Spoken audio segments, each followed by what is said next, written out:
Hola hermanos, Dios les bendiga, buenas noches. Damos gracias a Dios que ya podemos estar en este día aquí. Agradecemos al Señor la bendición de poderles ver, bueno, a través de este medio podemos comunicarnos, el saber que están aquí, ¿verdad? Para que podamos recibir la palabra del Señor. Les mandamos un afectuoso saludo a cada uno de ustedes, siempre deseando que la paz del Señor esté gobernando sus mentes, sus corazones, que la paz del Señor esté en la vida de cada uno de ustedes, que seguimos orando, que el Señor guarde sus hogares, sus familias, que el Señor siga llevando a cabo milagros de sustento, de provisión, que Dios siga magnificándose en todo esto que estamos viviendo y como hemos estado, hermanos, recordando, pues más que una tragedia, veamos que en este tiempo también es una oportunidad de ver a Dios en acción, de ver a nuestro Dios sustentándonos. Así es de que pues agradecemos al Señor, hermanos, por la vida de cada uno de ustedes. Hoy vamos también a tocar un tema muy interesante. Hoy vamos a ver la parábola del mayordomo infiel. Estas parábolas, hermanos, les caracteriza la insensatez, la negligencia, la infidelidad, pero obviamente nosotros sacamos algo positivo de esto, de lo negativo sacamos algo positivo, esa es la idea. Entonces hoy veremos la parábola del mayordomo infiel. Si quiere por favor abrir la Biblia, buscarlo allí en Lucas capítulo 16 versículos 1 al 13. Lucas 16 versículos 1 al 13. Eso es lo que vamos a estar viendo. Hoy vamos a hacer una oración, hermanos, antes de iniciar, ¿sí? Vamos a hacer una oración, tenga la cita allí, por favor, y oremos para que el Señor nos asista y el Señor nos ayude para compartir su palabra. Padre bendito, en el poderoso nombre de Cristo, te adoramos, te bendecimos, te reconocemos y te glorificamos. Dios, muchas gracias por todas tus bondades, por tu fidelidad, por el cuidado que tú tienes de nosotros. Muchas gracias, Señor, por tu iglesia que con toda fidelidad ya está aquí, Señor, presente para poder recibir esta palabra. Tu palabra es fiel, tu palabra realmente es lo que necesitamos, Señor, y así la recibimos, con esa mansedumbre, con esa fe y esa confianza de que tú hablarás a nuestra vida en esta noche. Bendice cada hogar, bendice cada familia, bendice por favor cada matrimonio. Ayuda, Señor, y suple toda necesidad. En el precioso nombre de Cristo te lo pedimos hoy. Gracias. Amén. Amén. Muy bien. Lucas, hermanos, como dijimos, 16:1 al 13. Voy a leer esta palabra y dice la escritura: dijo también a sus discípulos, había un hombre rico que tenía un mayordomo, y éste fue acusado ante él como disipador de sus bienes. Entonces le llamó y le dijo, ¿qué es esto que oigo acerca de ti? Da cuenta de tu mayordomía, porque ya no podrás ser más mayordomo. Entonces el mayordomo dijo para sí, ¿qué haré? Porque mi amo me quita la mayordomía. Cavar no puedo, mendigar me da vergüenza. Ya sé lo que haré para que cuando se me quite de la mayordomía me reciban en sus casas. Y llamando a cada uno de los deudores de su amo, dijo al primero, ¿cuánto debes a mi amo? Él dijo, 100 barriles de aceite. Y le dijo, toma tu cuenta, siéntate pronto y escribe 50. Después dijo a otro, ¿tú cuánto debes? Y él dijo, 100 medidas de trigo. Él le dijo, toma tu cuenta y escribe 80. Y alabó el amo al mayordomo malo por haber hecho sagazmente, porque los hijos de este siglo son más sagaces en el trato de sus semejantes que los hijos de luz.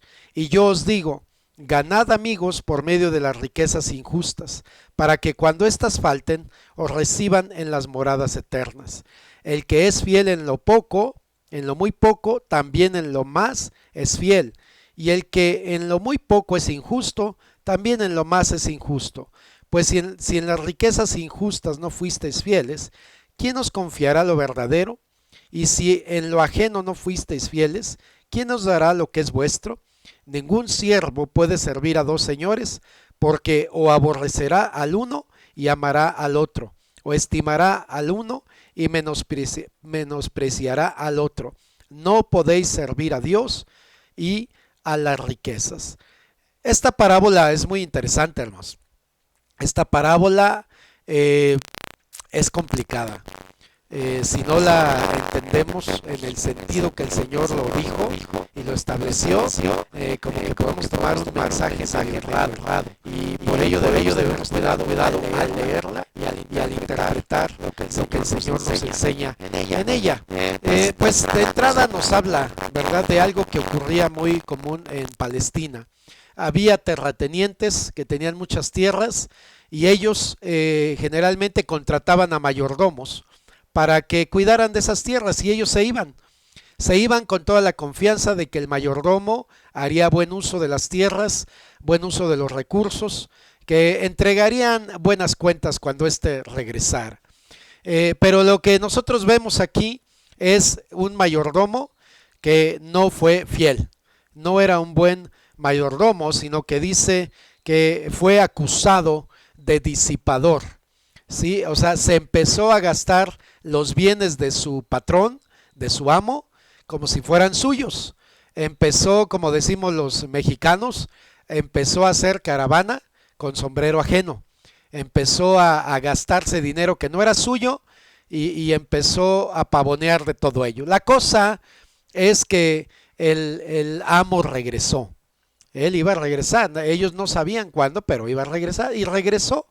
Ciertamente, y es acusado, ¿verdad? Siempre hubo gente que lo acusó y dijo, oye, él está malversando tus bienes, está haciendo mal uso de tus bienes. Y él entonces lo aborda y le dice, ¿qué es esto que oigo de ti?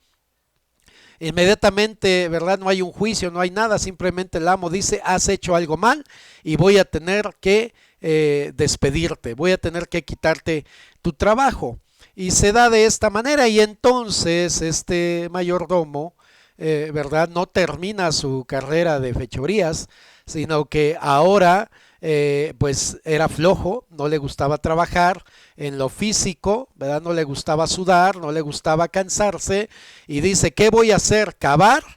Dice, pues no puedo, y el no puedo es no quiero, y mendigar, pues me da vergüenza, porque como que después de tener mucho ahora voy a andar pidiendo, y se encuentra en esa situación, y entonces, ¿verdad?, una vez más hace una fechoría y hace un acuerdo también de lo que no le tocaba, de lo que no le constaba a él, de lo que no debía, más bien, y hace ahí un acuerdo. ¿Cuánto debes? No, pues que 100. Bueno, pues ponte ahí que 50. ¿Y cuánto debes? No, pues que 100 también. Ah, pues ponte que 80.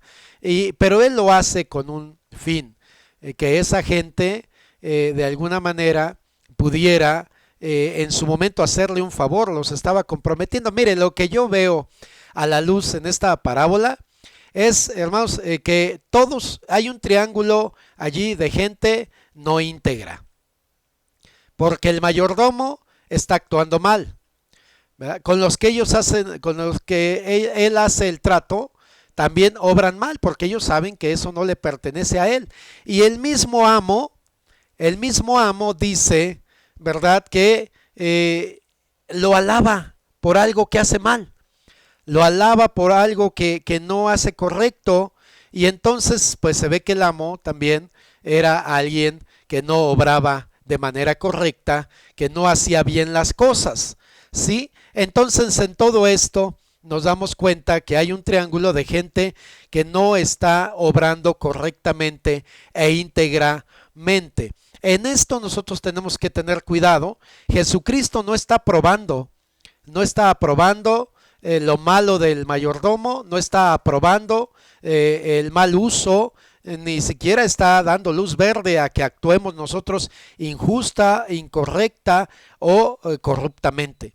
Él no está aprobando para nada eso, solamente está dando una narración, y la fuerza de todo esto, hermanos, es cuando el Señor, ¿verdad?, dice que los hijos de este siglo son más sagaces en el trato con sus semejantes que los hijos de luz. Y voy a explicar esto más adelante, aunque ahorita quiero adelantar un poquito, porque cuando el Señor habla de esto, dice, ¿verdad? Que la gente cuando se dedica a no vivir para Dios y se dedica a pecar, se enfocan tan fuertemente en ello que lo hacen del todo por el todo. ¿Sí? Por ejemplo, alguien que no teme a Dios y de repente puede enfocarse en juntar dinero, en hacer negocios, esto, y da toda su vida en eso, da toda su vida, todo su tiempo en ello, todo su esfuerzo, hace mucho sacrificio y lo logra. Y cuando el Señor utiliza entonces este término y dice que los hijos de este siglo son más sagaces en el trato con sus semejantes que los hijos de luz, lo que el Señor está diciendo es, si los cristianos tomáramos tan en serio el cristianismo, que nos enfocáramos y no nos desviáramos, que pusiéramos todo nuestro empeño, todo nuestro compromiso, toda nuestra dedicación e incluso todo un sacrificio para vivir el evangelio como se debe, otra cosa sería. Es lo que el Señor está diciendo. Nunca está probando el Señor para nada la corrupción, las malversaciones y todo ello. Jamás está haciendo el Señor eso, sino hace una comparación y dice: la gente que no teme a Dios se dedica a vivir en un despilfarro de vida, en una vida desenfrenada, y se enfocan fuertemente en ello. ¿Qué sería si los cristianos viviéramos así el cristianismo? ¿Qué sería? El Señor entonces nos lleva a esto. Yo quiero hablarles hoy del cristianismo de impacto. Un cristianismo de impacto, a la luz de lo que estamos leyendo, hermanos. A la luz de lo que estamos leyendo. Nosotros nos asombramos de los maleantes, cómo diseñan, cómo planifican, cómo hacen y todo para cumplir sus fechorías. Nos quejamos de los políticos, nos quejamos de la corrupción y nos sorprende cómo hay gente que hace toda una estrategia, ¿verdad? Para robar, para sobornar, para corromper. Hermanos, y vemos todo eso. Pero si nosotros pudiéramos entender desde otra forma, ¿cómo estamos viviendo usted y yo nuestro cristianismo? ¿A un cuarto? ¿A la mitad? ¿A tres cuartos? ¿O al 100%? ¿Qué evidenciamos en nuestra forma de vivir? ¿Qué evidenciamos en nuestra forma de decidir? ¿Qué evidenciamos en nuestro comportamiento? ¿Que somos cristianos comprometidos, entregados, o que somos solamente cristianos de apariencia? Por eso, en ese sentido, es cuando el Señor dice: ellos son más sagaces, ellos son más sagaces, porque se dedican a lo malo y ponen todo su empeño en ello. Y los hijos de luz, ¿dónde estamos? Y los hijos de Dios, ¿en dónde aparecemos? ¿Cuál es nuestra posición? Cuando, como lo decíamos, ¿verdad? El Señor nos ha llamado a ser luz y a ser sal de la tierra. Por eso yo quiero hablarles de un cristianismo de impacto. Hermanos, los cristianos que dejan un testimonio imborrable, los cristianos que dejan un testimonio imborrable son aquellos que viven de manera consagrada y comprometida para Dios y su obra. Un testimonio imborrable que marca vidas, que la gente les recuerda, que la gente ve que su forma de actuar era congruente con su forma con su forma de vivir y actuar era congruente con lo que predicaban, con lo que enseñaban, con lo que decían. ¿Sí? Entonces son los que llevan un cristianismo radical o extremo, dirían algunos en este tiempo. Un cristianismo radical o extremo. Entonces hoy estamos siendo ministrados a través de una organización que fundó Billy Graham, ese gran evangelista y predicador que ya está en la presencia del Señor, y se llama Fidelidad Extrema. Fidelidad extrema. Porque, hermanos, de repente como que nuestro cristianismo quiere ser muy tranquilo, muy relajado, sin problemas con nadie. Yo me llevo bien con todos y no se trata de ser gente conflictiva, pero la verdad no siempre le cae bien a todos. El vivir para Dios no siempre le agrada a la gente Y el que tú te comprometas con Dios, no siempre, el que tú y yo lo hagamos, no siempre será agradable a otras personas, pero el punto más importante aquí es que mi agradar es para Dios. Entonces, hermanos, es importante que nosotros consideremos esta parábola a la luz de lo que hemos dicho. Un mayordomo infiel, pero también se ve un patrón infiel y también se ven unos compradores infieles. O sea, en todo había algo, ¿verdad? Malo. Por eso es que ninguno de ellos puede representar para nada el patrón o el amo, nunca puede, no puede representar a Cristo. No está hablando de Cristo que vino ni nada de ello. Está dando una historia en un contexto negativo para que nosotros saquemos algo positivo. ¿Qué sería esto? Que nosotros decidamos ser fieles a Dios, aunque todo el mundo sea infiel. Que nosotros permanezcamos íntegros a Dios, íntegros a nuestras convicciones, aunque medio mundo se ponga de cabeza. O sea, que mantengamos nosotros nuestra lealtad a Dios, aunque haya oportunidades de actuar mal, aunque haya aparentes ofertas o aparentes oportunidades, como ya lo dije, y que pudiera haber una aparente ventaja, una aparente ganancia. Yo les he dicho de esta forma, hermanos, cuando Dios nos bendiga, lo hará por la derecha. Las cosas chuecas no vienen de Dios, no nos confundamos. Y aunque estas personas y este mayordomo dijo, bueno, pues voy a actuar así porque al hacerlo de esta manera, ellos van a tener un compromiso conmigo y cuando yo les vaya a pedir un favor, no me lo van a poder negar porque también ellos fueron parte de la corrupción. Imagínense qué tremendo. Por eso la Biblia nos enseña que usted y yo como cristianos debemos mantenernos al margen y debemos mantenernos en la línea correcta del Evangelio. Amados hermanos, entonces recuerden, los cristianos que dejan un testimonio imborrable son aquellos que viven de manera consagrada y comprometida para Dios y su obra. Recuerde eso, son los que llevan un cristianismo radical o extremo, como diríamos o dirían algunos en este tiempo. ¿Qué enseñanzas, hermanos, se derivan de esta parábola? ¿Qué enseñanzas podemos derivar de ella? La primera enseñanza es que vivamos el cristianismo hasta las últimas consecuencias, hermanos. Vivamos el cristianismo hasta las últimas consecuencias. Estemos dispuestos a pagar el precio de ser hijos de Dios, dispuestos a pagar el precio de llamarnos cristianos, que no seamos intimidados ante las voces, ante las amenazas, ante las cosas que oímos. Que no haya tal situación, sino que vayamos nosotros hasta las últimas consecuencias, que seamos ese cristianismo puro, que el Señor en su momento dio origen y el cual no debe desaparecer, sino que debe permanecer. Debe permanecer y entonces nosotros debemos vivir el cristianismo hasta lo último, ¿sí? Para que nos mantengamos fieles y que nada nos corrompa, que nada nos distraiga, que nada nos desanime, que nada nos asuste, que nada nos atemorice, ¿verdad? Porque entre el temor, el miedo y todo ello, los cristianos nos paralizamos y dejamos de ser ese pueblo efectivo para la obra de Dios. Y entonces corremos el peligro de que si no marcamos la diferencia, nos hacemos iguales. Y entonces al hacernos iguales, nos confundimos y desaparecemos y perdemos nuestra función. Dios espera que usted y yo seamos cristianos, que vayamos hasta las últimas consecuencias en nuestras convicciones cristianas, que llevemos todo hasta las últimas consecuencias. Mire, aquí hay una enseñanza que nosotros podemos tomar. Este mayordomo ayudó a unas personas. El ayudar no es lo malo.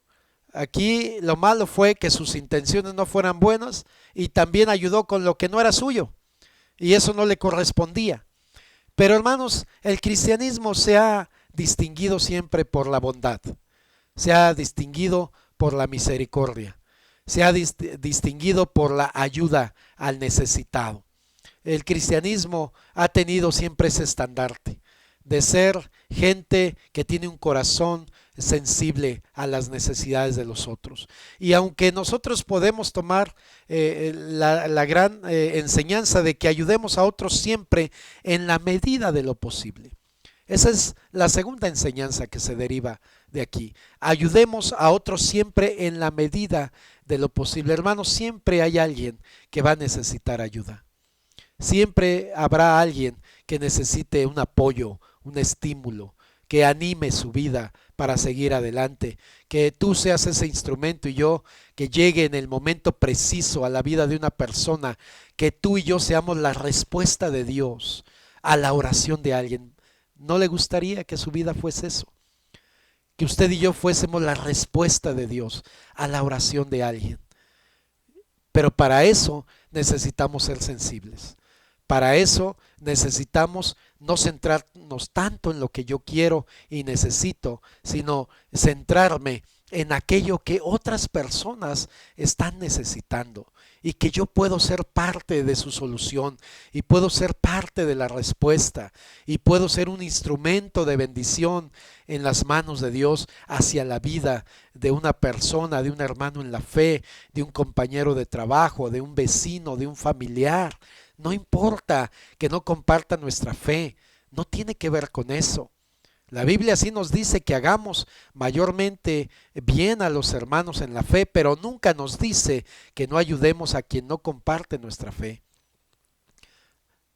Entonces, hermanos, ayudemos a otros siempre en la medida de lo posible, pero que nuestras intenciones sean buenas, que nuestro corazón sea recto, nuestro corazón sea puro, que nuestra forma de ayudar sea sin ninguna condición, simplemente Dios me movió y yo quise ayudarte. Hay testimonios, hermanos hermosos, y yo quiero solamente, ¿verdad?, hablar de una persona que en su momento nos daban testimonio de esta hermana. Es una hermana que apreciamos mucho, no voy a decir su nombre, tal vez algunos la ubiquen, pero esta hermana era movida por Dios a ir a la central de abastos y hacía toda una compra de verduras, de fruta y de varias cosas y llegaba a los hogares. Llegaba a los hogares y llegaba, ¿verdad?, con una buena despensa, con una buena verdura, fruta y todo ello, y bendecía.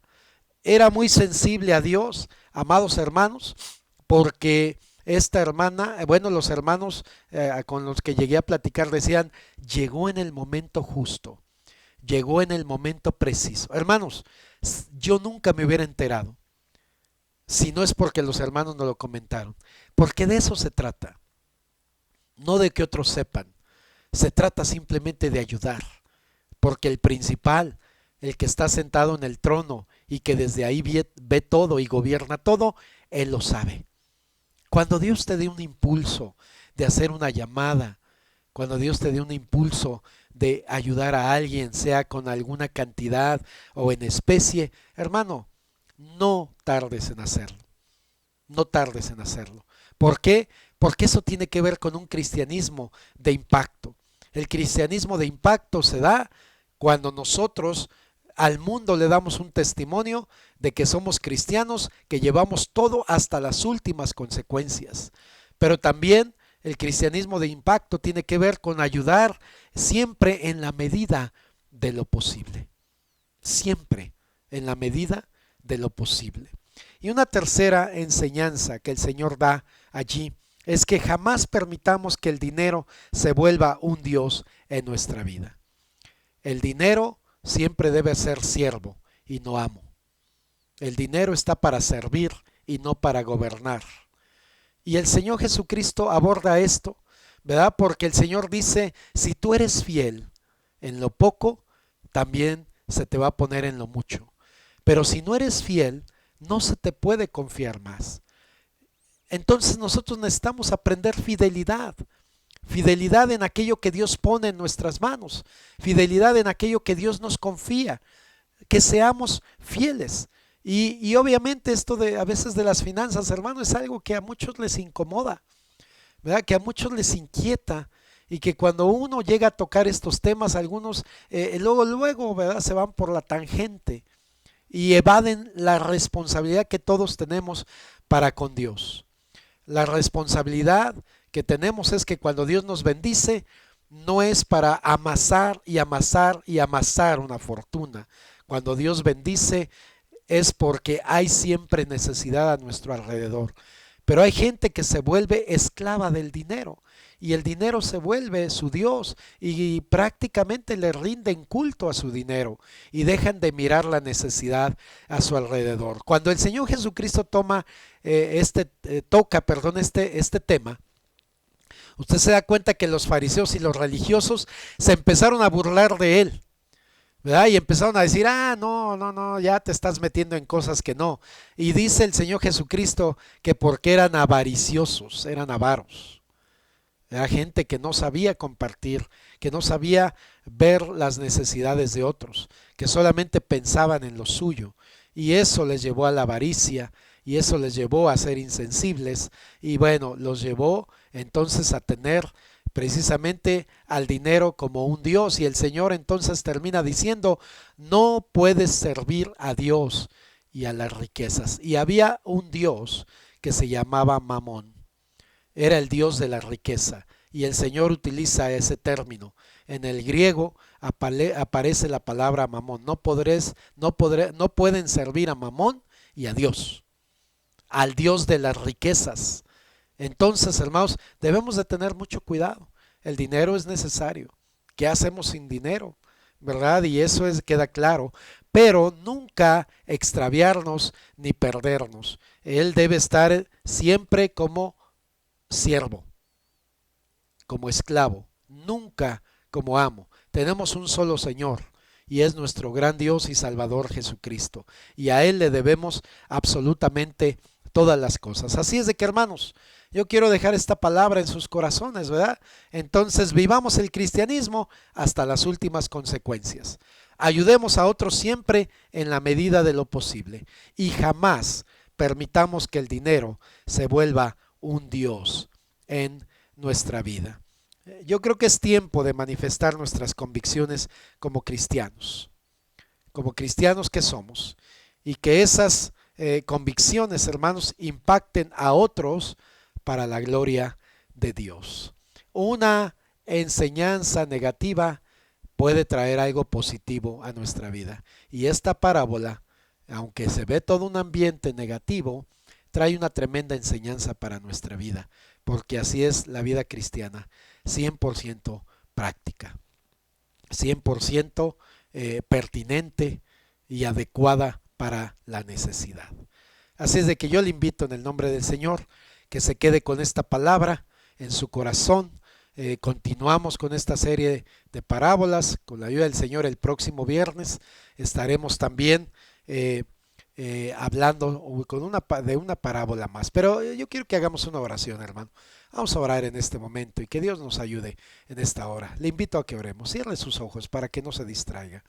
Padre, en el precioso nombre de Cristo, quisiéramos ser cristianos de impacto, no cristianos de juguete, no cristianos en debilidad, no cristianos, Señor, de contentillo, sino cristianos con profundas convicciones.